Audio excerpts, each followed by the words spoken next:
उर्वारुकमिव बन्धनान् मृत्योर्मुक्षीयमामृतात्। Om Namah Shivaya, Om Namah Shivaya, Om Namah Shivaya, Om Namah Shivaya. त्र्यम्बकं यजामहे सुगन्धिं पुष्टिवर्धनम् उर्वारुकमिव बन्धनान् मृत्योर्मुक्षीयमामृतात्। Om Namah Shivaya, Om Namah Shivaya, Om Namah Shivaya, Om Namah Shivaya.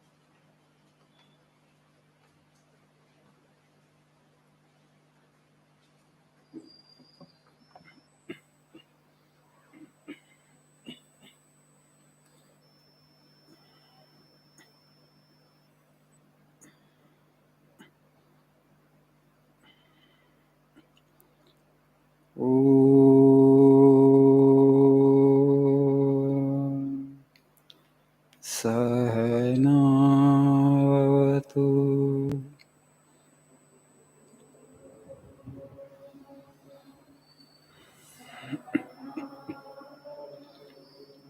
Sahanau bhunaktu Sahaviryam karavavahai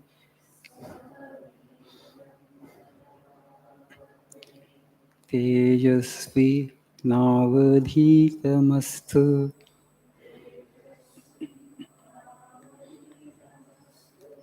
Ma vidvishavahai. Om Shanti Shanti Shanti.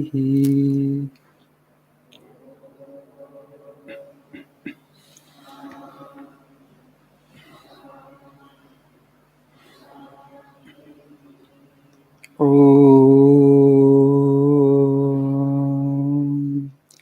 Asato Ma Sadgamaya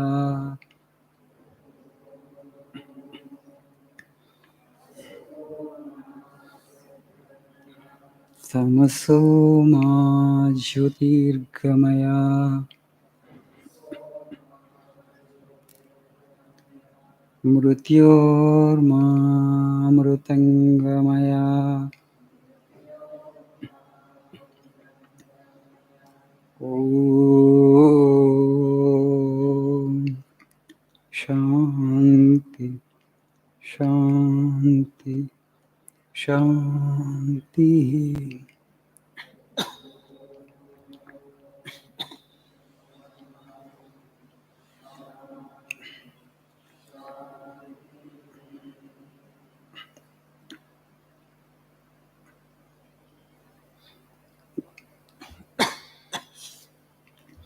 Sorry. Good afternoon.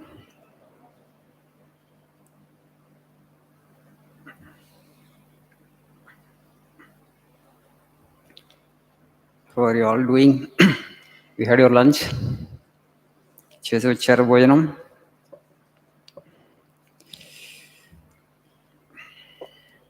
I think foreign languages, they taste like bitter pill, particularly German language learning. Are you happy? Do you get the joy of learning?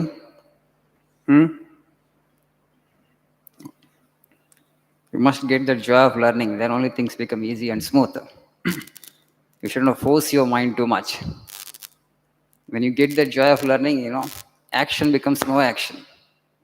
Otherwise, every time you force your mind, you are taxing your mind. The mind resists, doesn't want to do that action, but you have to force it, force it, force it. There is friction.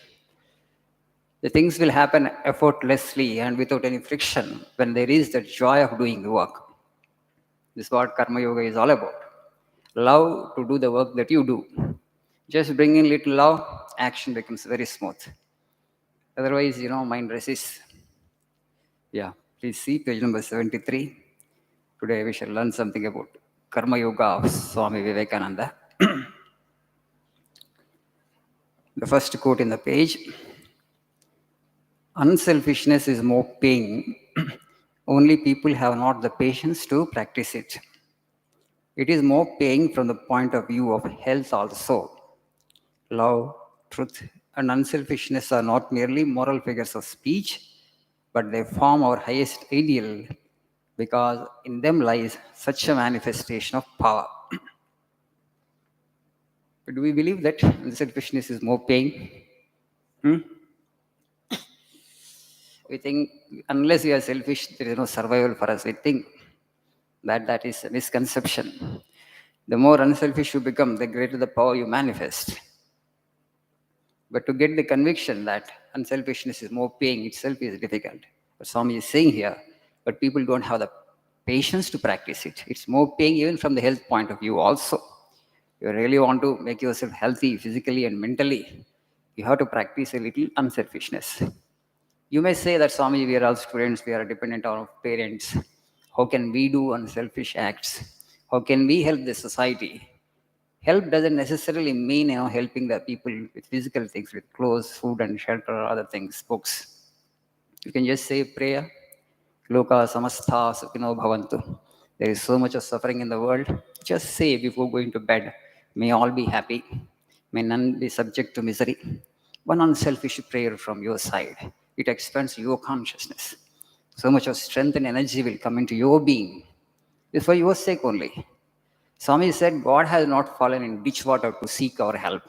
Because God has created this world. If you say that somebody needs my help, you are basically saying God needs my help. According to Vivekananda, that is blasphemy. Okay? It's blasphemy. Daivaninda. When you say that world needs me, I am helping the world. Don't ever think that you can help the world. We can never help the world. We can only help ourselves. So the best way to help ourselves is to help others. The best way to make ourselves happy is to make others happy.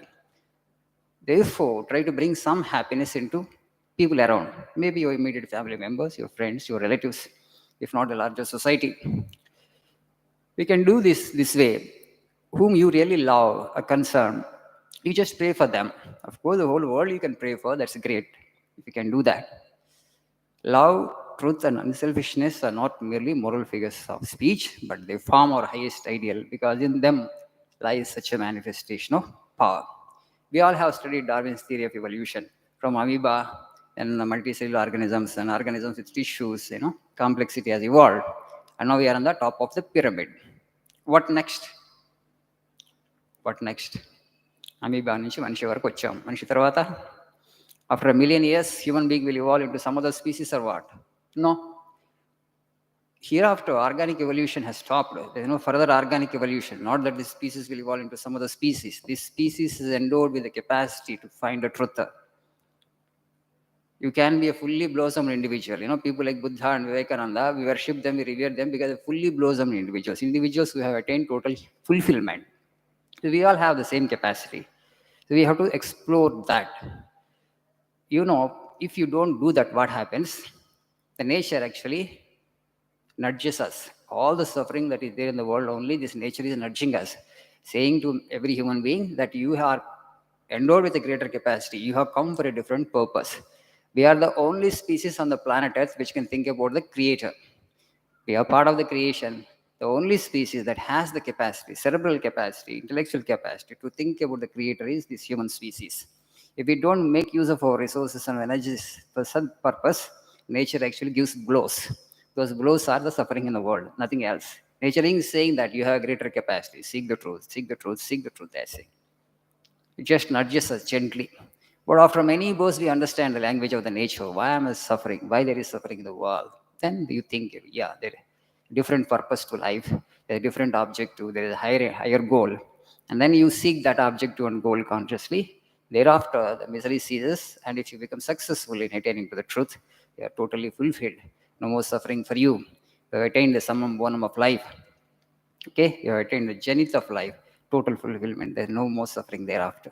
That's what called mukti or moksha, nirvana. Dharma, artha, kama, moksha. You might have heard this called Chaturvida Purusharthas in our language, Sanatana Dharma. Dharma, artha, kama, and moksha. Artha and kama, pleasure and wealth you can enjoy, you can acquire, but through dharma, through dharmic means, through righteous means. And the ultimate goal must be to attain freedom, liberation, kaivalya, mukti. Have this goal, at least, if 100% of our mind we cannot give for that, I know. We have worldly responsibilities, worldly duties, so worldly goals and objectives, at least some small percentage of mind, 10%, 15%, 20%. Slowly you can increase the percentage, and if you could become successful in that, you will become a Buddha. Anyway, you're tomorrow's Buddha. Till we become Buddhas, nature will not leave us. It will keep nudging us. So whatever the suffering that comes in your life, know for sure that, know for certain that it is just a gentle nudge from nature that you are here for a higher purpose. You get that? Thank you. Nice afternoon.